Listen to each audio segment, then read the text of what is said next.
नमस्ते पेरेंट्स, मैं हूं डॉक्टर पारस पटेल और स्वागत है आपका पेरेंट्स अम्ब्रेला पर।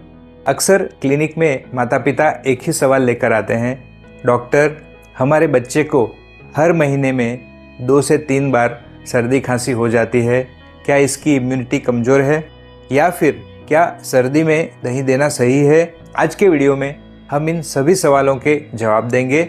हम बात करेंगे कि रात में खांसी क्यों बढ़ती है, एंटीबायोटिक्स कब देनी चाहिए और वीजिंग क्या होता है। चलिए शुरू करते हैं। दोस्तों, अगर चैनल पे आप नए हो तो चैनल को सब्सक्राइब करें और बेल आइकन ज़रूर दबाएं। सबसे पहला सवाल लेते हैं, बच्चे को हर महीने सर्दी हो जाती है, क्या इसका मतलब यह है कि बच्चे की इम्यूनिटी, रोग प्रतिरोधक क्षमता कमज़ोर है? नहीं, ऐसा बिल्कुल नहीं है। 6 महीने से बड़े बच्चों में महीने में 1 से 2 बार हल्की सर्दी होना काफ़ी नॉर्मल है। इससे आप बच्चे की इम्यूनिटी की ट्रेनिंग समझ सकते हैं। जब बच्चा नए वायरस के संपर्क में आता है तो उसका शरीर लड़ना सीखता है। तो ये ज़रूरी है कि हमें चिंता कब करनी चाहिए, यानी रेड फ्लैग्स क्या हैं। अगर बच्चा बहुत ज़्यादा सुस्त है, दूध नहीं पी रहा है या उसे बहुत तेज बुखार है जो उतर नहीं रहा है, तब आपको तुरंत डॉक्टर से सलाह लेनी चाहिए। अब जानते हैं दही और दूध का सच। क्वेश्चन नंबर 2, हमारे समाज में एक बहुत बड़ा डर है, सर्दी है तो दही मत खिलाओ। क्या दही वाकई सर्दी बढ़ाता है? दोस्तों, यह एक बहुत बड़ा मिथक है। सच तो यह है कि दही एक इम्यूनिटी बूस्टर है, क्योंकि इसमें प्रोबायोटिक्स, अच्छे बैक्टीरिया होते हैं। बस एक बात का ध्यान रखें, दही फ्रिज से निकाला हुआ एकदम ठंडा न हो, उसे रूम टेम्परेचर पर आने के बाद ही दें तो ज़्यादा अच्छा रहेगा। क्वेश्चन 3, दूध के बारे में कहा जाता है कि दूध से बलगम यानी कि कफ बनता है, क्या ये सच है? रिसर्च कहती है कि दूध से बलगम नहीं बनता। सर्दी में आप बच्चे को हल्का गर्म दूध दे सकते हैं और अगर बच्चा 1 साल से बड़ा है तो हल्दी वाला दूध उसे काफ़ी राहत दे सकता है। रात की खांसी का विज्ञान। क्वेश्चन 4, बच्चा दिन भर ठीक रहता है पर सोते ही उसे खांसी शुरू हो जाती है, ऐसा क्यों? इसका कोई सरल उपाय? इसके पीछे विज्ञान है। जब बच्चा लेटता है तो नाक का जो स्त्राव है, सिक्रीशंस, गले के पीछे जमा होने लगते हैं, जिसे पोस्ट नेजल ड्रिप कहते हैं। इससे गले में खराश होती है और खांसी आती है। साथ ही रात में सांस की नलियों में हल्की सूजन बढ़ सकती है, जिसे हम विजिंग कहते हैं।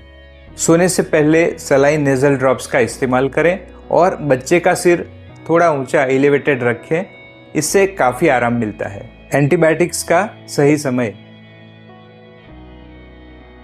क्वेश्चन 5, आजकल लोग तुरंत एजिथ्रोमाइसिन जैसी दवाइयाँ खुद से दे देते हैं, क्या यह सही है? पेरेंट्स याद रखें, 90% सर्दी खांसी वायरल होती है और एंटीबायोटिक वायरस पर काम नहीं करती। बिना डॉक्टर की सलाह के एंटीबायोटिक देना एंटीबायोटिक रेजिस्टेंस पैदा कर सकता है, यानी अगली बार सच में ज़रूरत होगी तो दवा काम नहीं करेगी। इसलिए खुद से एजिथ्रोमाइसिन जैसी दवाइयाँ न दें। अब बात करते हैं अस्थमा और वीजिंग क्या है।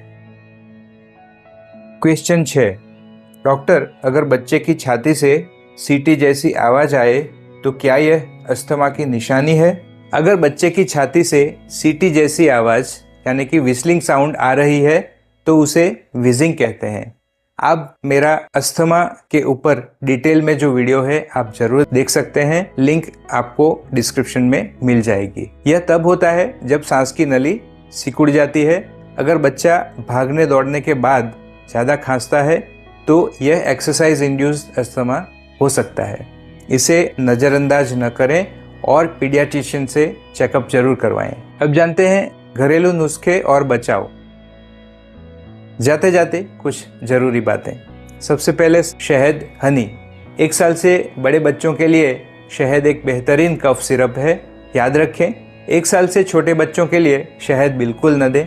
बच्चों को अदरक देने के सुरक्षित तरीके: पानी में अदरक के कुछ टुकड़े उबालें और उसे छानकर 1 साल से बड़े बच्चों को आधा चम्मच अदरक के रस में थोड़ी सी शहद मिलाकर दें। यह गले की खराश और खांसी में राहत देता है। दाल, सूप या प्यूरी जैसे गाजर, कद्दू में बहुत थोड़ी सी मात्रा में कद्दूकस की हुई अदरक मिलाएं। 1 साल से बड़े बच्चों को गुनगुने दूध में एक चुटकी सूखा अदरक पाउडर, जिसे हम सूंठ कहते हैं, या ताजा रस मिलाकर दिया जा सकता है। अदरक के पानी को उबालकर उसकी भाप बच्चे को सूंघाएं। यह बंद नाक के लिए फायदेमंद है। सावधानी, अदरक बहुत तेज होती है, इसलिए हमेशा थोड़ी मात्रा में शुरुआत करें। 1 साल से कम उम्र के बच्चों को शहद न दें। किसी भी नए घरेलू उपाय को आजमाने से पहले बाल रोग विशेषज्ञ यानी आपके पीडियाट्रिशियन से सलाह जरूर लें, खासकर अगर बच्चा 6 महीने से छोटा हो। फ्लू वैक्सीन, समय पर वैक्सीनेशन कराएं। हाइजीन, घर में किसी को सर्दी है तो मास्क पहने और हाथ धोकर ही बच्चे को छुएं। उम्मीद है यह जानकारी आपके काम आएगी। अगर आपके कोई और सवाल हैं तो कमेंट सेक्शन में ज़रूर पूछें। वीडियो को लाइक और शेयर करना न भूलें। सजग रहें, स्वस्थ रहें। नमस्ते।